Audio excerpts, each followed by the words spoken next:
Students, we had seen last class capital account. Capital account we have two methods. One is called a fluctuating method, the other one is called a fixed method. Fluctuating method, we must open only one account, that is capital account. Fixed method, we must open two accounts. One is capital account, the other one is current account. இன்னைக்கு நாம பார்க்க போற third part என்னன்னு பாத்தீங்கன்னா profit and loss appropriation account. இந்த profit and loss appropriation account ஏன் போடணும்? அதான் it's a very important. நல்லா புரிஞ்சுக்கங்க. Profit and loss appropriation account ஏன் போடுறோம் அப்படின்னா நம்ம capital account போடும்போது by share of profit போடுவோம். எல்லாருக்கும் தெரிஞ்சிருக்கும். உங்களுக்கு எல்லாம் தெரியும். by share of profit அப்படின்னு போடுவோம். அந்த profit வந்து fully adjusted profit ஆ இருக்கும். நல்லா கவனிச்சுக்கங்க, இதுதான் very important. நம்ம capital accountல by share of profit அந்த அல்லது to share of loss போடுறோம் பாத்தீங்களா, அது it must be fully adjusted. சில நேரங்களில் பார்த்தீங்கன்னா சில adjustment omit ஆகி profit கொடுத்துருப்பாங்க. அப்போ அந்த ப்ராஃபிட்டை வந்து நம்ம என்ன செய்ய முடியாது, ப்ராஃபிட் அண்ட் லாஸ் அக்கௌண்ட்ல இது கேபிட்டல் அக்கௌண்ட்ல பை ஷேர் ஆஃப் ப்ராஃபிட் போட முடியாது. இதுதான் வெரி இம்பார்ட்டன்ட். அப்ப அட்ஜஸ்ட்மெண்ட் இல்லாத ப்ராஃபிட் கொடுத்திருந்தால் நம்ம என்ன செய்யணும், profit and loss appropriation account open பண்ணி எவ்வளவு ப்ராஃபிட்டோ அதை பை ப்ராஃபிட் போட்டுட்டு என்னென்ன அட்ஜஸ்ட்மெண்ட் ஒமிட் ஆயிடுச்சோ அந்த அட்ஜஸ்ட்மெண்ட் எல்லாம் போஸ்ட் பண்ணி க்ளோஸ் பண்ணி வர்றதுலாம் it's actual profit or actual loss. நல்லா கவனிச்சுக்கங்க, யாராவது கேட்டால் நம்ம பதில் சொல்றோம். Profit and loss appropriation account ஏன் ஓபன் பண்றோம்? காரணம் கேபிட்டல் அக்கௌண்ட்ல போடுற by share of profit or to share of loss must be fully அட்ஜஸ்டடா இருக்கணும். சில நேரங்கள்ல அட்ஜஸ்ட் பண்ணாம ஒன்று ரெண்டு அட்ஜஸ்ட்மெண்ட்டை விட்டுட்டு ப்ராஃபிட் கொடுத்திருந்தால் அந்த ப்ராஃபிட்டை நம்ம கேபிட்டல் அக்கௌண்ட்ல போஸ்ட் பண்ண கூடாது.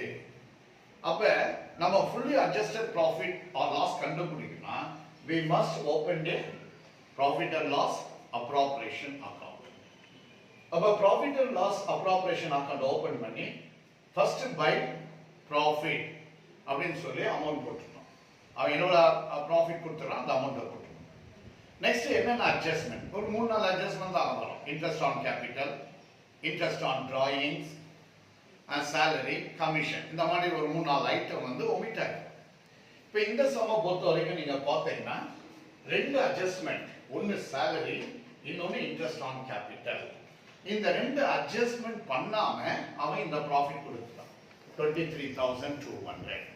அப்ப அந்த 23,200 நம்ம எதுல போட முடியாது, கேபிட்டல் அக்கௌண்ட்ல போட முடியாது. அதனால தான் profit and loss appropriation account open பண்ணி பை ப்ராஃபிட் 23,200 என்னென்ன அட்ஜஸ்ட்மெண்ட் பார்த்தீங்கன்னா சேலரி வந்து ஒரே ஒரு ஆளுக்கு தான், ஷேக்கா ஒரே ஒரு ஆளுக்கு தான் பர் மந்த்னு கொடுத்துட்டால் நம்ம 12ஆல மல்டிப்ளை பண்ணணும். இங்க பர் மந்த்னு கொடுத்துருக்கோம். பர் மந்த் எவ்வளவு, 5,000. அப்ப இயர்க்கு 12 months. அப்ப 5,000 into 12 60,000 ஒரு அட்ஜஸ்ட்மெண்ட். ஏன்னா இட்ஸ் ஏ எக்ஸ்பென்சஸ். எக்ஸ்பென்ஸ் எல்லாம் டெபிட் சைடுல போடணும், கெயின் எல்லாம் கிரெடிட் சைடுல போடணும். அடுத்து interest on capital. Interest on capital வந்து இட்ஸ் a purely expenses. நிறைய பேருக்கு தெரியாது, மனப்பாடம் பண்ணுவாங்க. ஆனா நீங்க நல்லா புரிஞ்சுக்கணும் ஏன் interest on capital is expenses அப்படின்னு பார்த்தீங்கன்னா ஓனர் அல்லது ப்ரொப்ரைட்டர் போடுற ஃபர்ஸ்ட் போடுற amount is called A capital. அந்த போட்ட அமௌண்ட்டுக்கு கம்பெனில இருந்து என்ன கொடுக்குறாங்க, இன்ட்ரெஸ்ட் கொடுக்குறாங்க. அப்ப கம்பெனியை பொறுத்த வரைக்கும் இட்ஸ் எ எக்ஸ்பென்சஸ். ஏன்னா நம்ம போடும்போது நம்முடைய வியூ வந்து நம்ம ஒரு கம்பெனியில் அக்கௌண்ட்ஸ் ஆஃபீஸர் இமேஜின் பண்ணிக்கணும். அப்ப நம்ம கம்பெனில இருந்து இன்ட்ரெஸ்ட் ஆன் கேபிட்டல், அவங்க போட்ட கேபிட்டல் இன்ட்ரெஸ்ட் கொடுக்கறதுனால அது நமக்கு என்னது, இட்ஸ் எ பியூர்லி எக்ஸ்பெண்டிச்சர். அப்ப எக்ஸ்பெண்டிச்சர் சைடுல 2 இன்ட்ரெஸ்ட் ஆன் கேபிட்டல் போட்டு ஆருக்கு வந்து 2 lakhs into 10/100 20,000 இன்னர் கால்ல போட்டுருவோம். அதே மாதிரி எஸ்க்கு 3 lakhs into 10/100 30,000. ரெண்டு ஆட் பண்ணீங்கன்னா 15,000. ரெண்டே அட்ஜஸ்ட்மெண்ட் தான். இப்போ க்ளோஸ் பண்ண போறோம். க்ளோஸ் பண்ணும்போது டெபிட் சைடு தான் ஹெவியரா இருக்கு.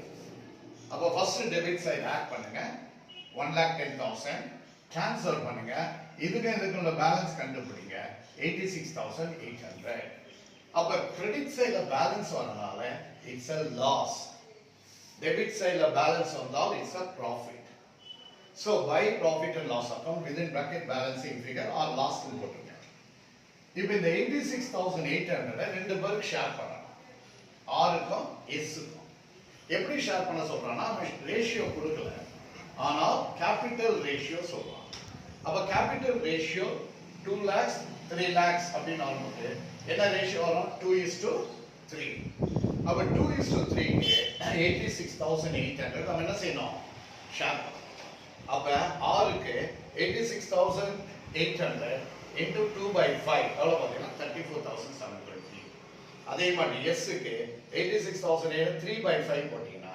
52,080 இப்போ இது ரெண்டும் என்னது உங்களுக்கு இட்ஸ் a loss இப்போ இதான் fully adjusted loss இப்போ இத நாம என்ன செய்யலாம் கேபிட்டல் அக்கவுண்ட்ல போஸ்ட் பண்ணிடலாம் அப்ப fluctuating மெத்தட் போட சொல்லிருந்தால் சென்டர்ல கேபிட்டல் அக்கவுண்ட் நீட்டா அண்டர்லைன் பண்ணுங்க இன்னர் காலத்துல ஆர் அவுட்டர் காலத்துல எஸ் இன்னர் காலத்துல ஆர் அவுட்டர் நீங்க ஃபுல்லா எழுதுங்க நான் ஷார்ட்டா சொல்றேன் இன்னர் காலத்துல ஆர் அவுட்டர் காலத்துல எஸ் இன்னர் காலத்துல ஆர் அவுட்டர் காலத்துல எஸ் ரூபீஸ் போட்டு ஃபர்ஸ்ட் நம்பர் 1 பை பேலன்ஸ் பிடி எவ்வளவு 2 lakhs 3 lakhs போட்டுருங்க நம்பர் 2 நேரா இங்க வாங்க 2 salary கேபிட்டல் அக்கவுண்ட்ல பை salary யாருக்கு எஸ் க்கு மட்டும் போட்டுருங்க அப்புறம் interest on by interest on capital 20,000 30,000 next share of loss அங்க டிராயிங்ஸ் கொடுத்திருந்தா டிராயிங்ஸ் போடுங்க